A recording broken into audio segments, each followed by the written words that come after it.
Suatu hari di sebuah desa hiduplah seorang pria bernama Ken Arok, seorang anak pejabat yang tumbuh menjadi seorang berandalan yang hobi berjudi, mabuk, dan merampok. Ken Arok adalah seorang pria yang diyakini oleh Logawe sebagai titisan Dewa Wisnu. Karena itulah Logawe mengajak Ken Arok bersamanya untuk menyelesaikan misinya.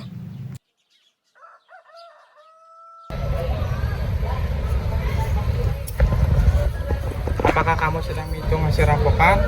Bagaimana bisa tahu? Kamu peramal? Saya adalah seorang Brahmana Logawe. Mengapa merampok? Mendapat pekerjaan sangat susah. Juga ini adalah hal yang biasa saya lakukan. Lebih baik ikutlah bersamaku. Aku akan membuat hidupmu berubah 180 derajat. Ikut kemana dan ingin melakukan apa? Aku sangat yakin jika kamu bersamaku, kelak suatu saat nanti kamu akan menjadi penguasa yang hebat. Ya sudah, biarkan saya meminta izin kepada istriku.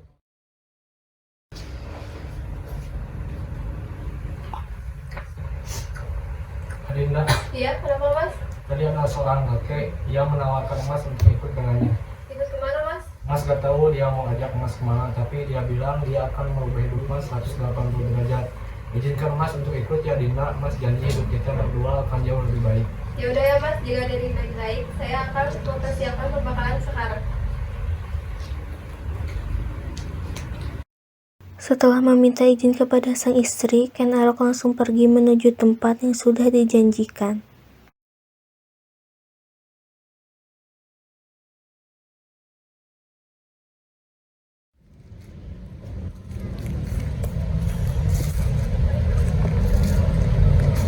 Jadi bagaimana? Ya, saya ikut. Istri saya sudah mengizinkan saya untuk pergi. Baiklah kalau begitu kamu sudah siap dengan izin dan istri.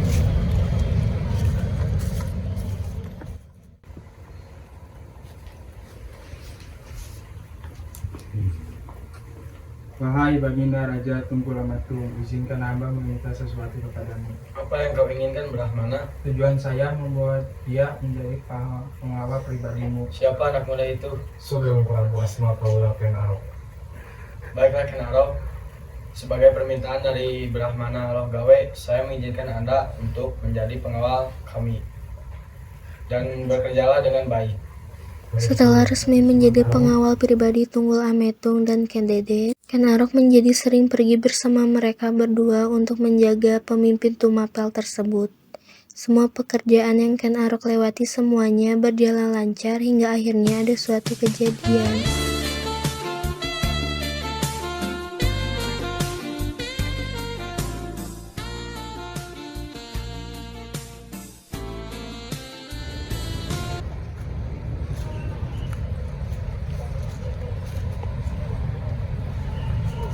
Mbak, saya mau cerita. Cerita apa nak? Kan tadi saya mengawal Ken Dedes. Terus rok yang dikenakan Ken Dedes tersingkap oleh angin. Terus rok itu mengeluarkan cahaya. Wanita ada Neswari, kelak wanita itu melahirkan raja. Berarti Ken Dedes wanita pilihan. Ya benar sekali. Saya akan menikahi Ken Dedes, Mbak. Tapi kan dia sudah menikah. Saya tidak peduli.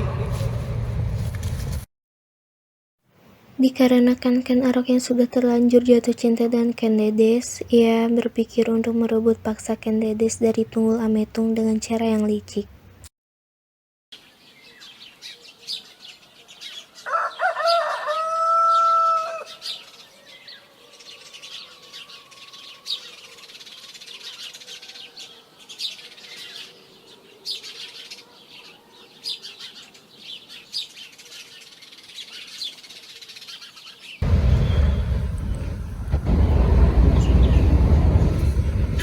Permisi Empu, saya adalah Ken Arok dari anak angkatnya Logawe. Tujuan saya ke sini ingin membuat keris yang sakti. Saja membuatkan keris itu, namun membuat keris yang sakti membutuhkan waktu yang cukup lama. Apakah kamu siap menunggu? Ya, saya Ken Arok sudah beberapa kali menanyakan kabar mengenai kerisnya kepada Empu Gadring, tetapi tak kunjung selesai. Bu, gimana keris yang saya pesan sudah jadi belum? Belum, saya harus mengukir. Dengan cepat, Ken Arok langsung menusuk Empu Gadring dengan menggunakan keris itu.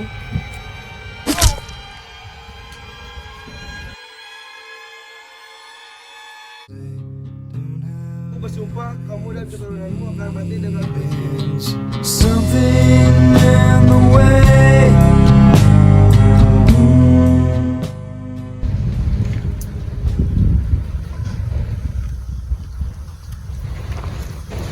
itu? Enjo, lihat ini saya punya keris baru buatan gandring, bagus kan? Wah, mana saya lihat. Keren banget. Pinjam bentar ya. Iya, silakan. Halo Bu, Bu. Ke Boijo mau kemana? Biasa jalan-jalan. Itu pegang apaan? Oh, ini keris dari pembuatan pupuk gandring. Bagus kan? Serius? Bagus. Tapi itu punya kamu kan? Pasti ini punya saya. Ya udah tuh, saya pamit dulu.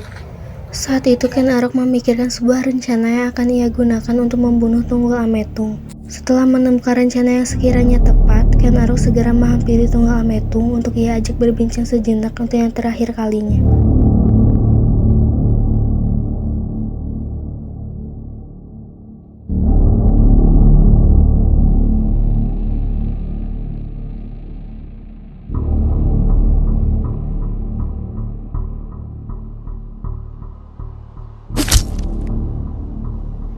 Keesokan harinya, seluruh penduduk heboh dengan kabar kematian Tunggul Ametung.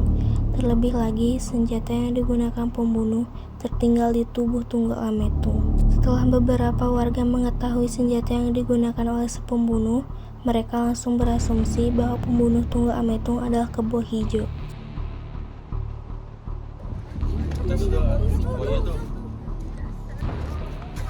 Kebo Hijau sudah menjadi tahanan oleh warga. Ia terlihat sangat ketakutan, terlebih ia dituduh atas kesalahan yang tidak ia lakukan sama sekali. Warga memutuskan untuk menghakimi Kebo Hijau besok. Mereka membiarkan Kebo Hijau hidup untuk sehari terakhir.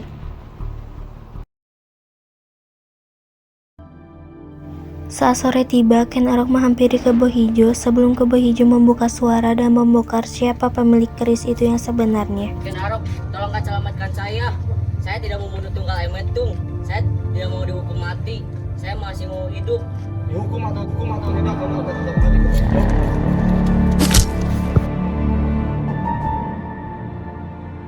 Setelah membunuh Kebo Hijau dan seluruh warga merayakan kematian dari pembunuh Tunggul Ametung, Ken Arok ditunjuk untuk menjadi raja pengganti di Tumapel oleh penduduk di sana. Kemudian Ken Arok mengawini Ken Dede, yang saat itu sedang hamil dari anak Tunggul Ametung, hingga akhirnya 6 bulan kemudian Ken Dedes melahirkan anak yang diberi nama Anusapati.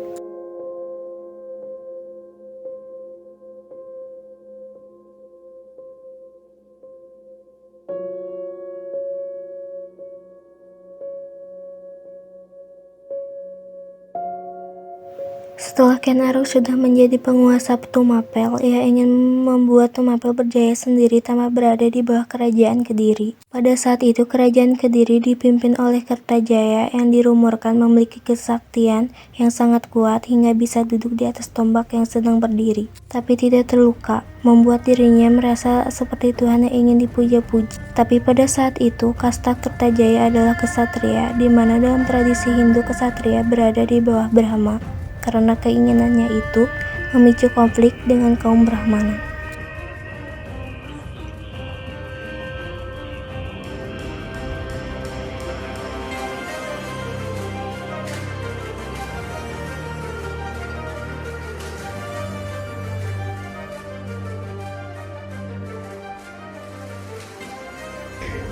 Saya adalah pemimpin kalian.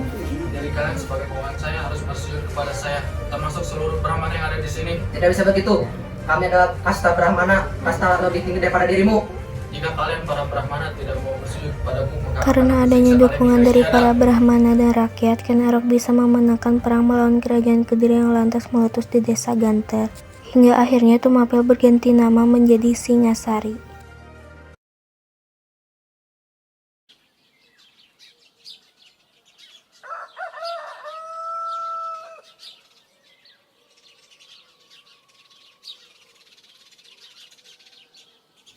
Ia adalah Anusapati, anak dari Ken Dedes dan juga Tunggul Ametung. Bunda, Iya nak. kenapa ya Anda memperlakukan berbeda dengan Jaya dan Mahesa? Sebenarnya ada ibunda yang belum ceritakan kepadamu. Apa itu ibunda? Sebenarnya dia bukan ayah asli. Ayah aslimu sebenarnya adalah Lalu di mana yang sekarang ibunda? ayah aslimu telah dibunuh oleh ayahmu sekarang.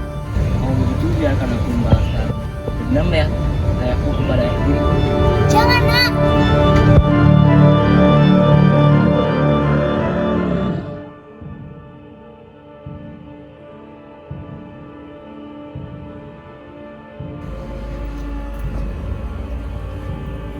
Ayahanda, kenapa kamu mulai kandungku? Apa maksudmu wahai anakku? Sudah bermarah. Setelah kematian Ken Arok, kini Anusapati menjadi pemimpin tahta kerajaan Singasari. Namun, tanpa Anusapati ketahui, ada seseorang yang menyimpan dendam kepadanya dan berniat untuk membunuhnya.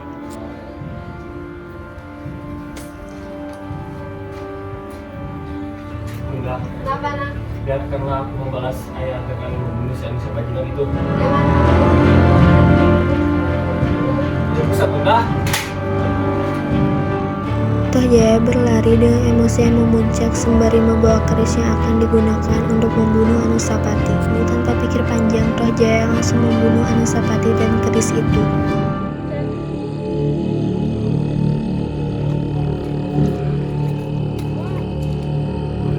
Setelah kematian Anusapati, Tohjaya kini menjadi pemimpin tahta kerajaan menggantikan Anusapati.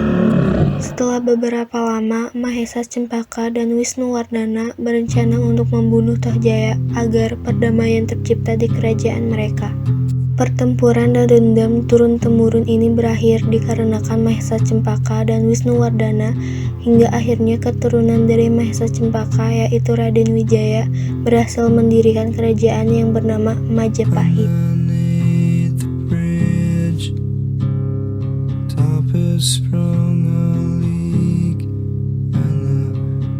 Lebih baik kita memaafkan seseorang yang berbuat salah di masa lalu dibanding dengan menyimpan dendam yang bisa saja suatu saat nanti merugikan semua orang.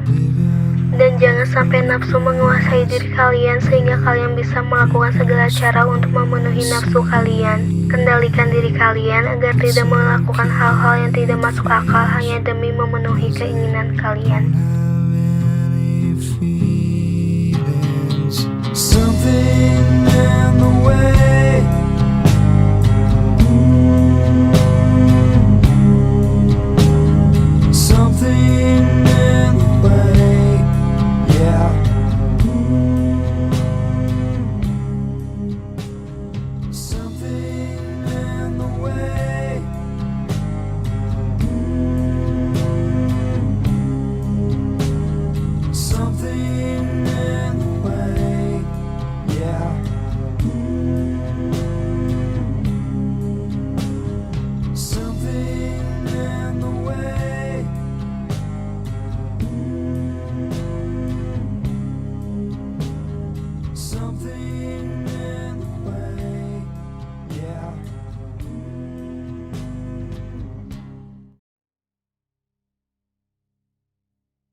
Oh, obo manis. Tidak.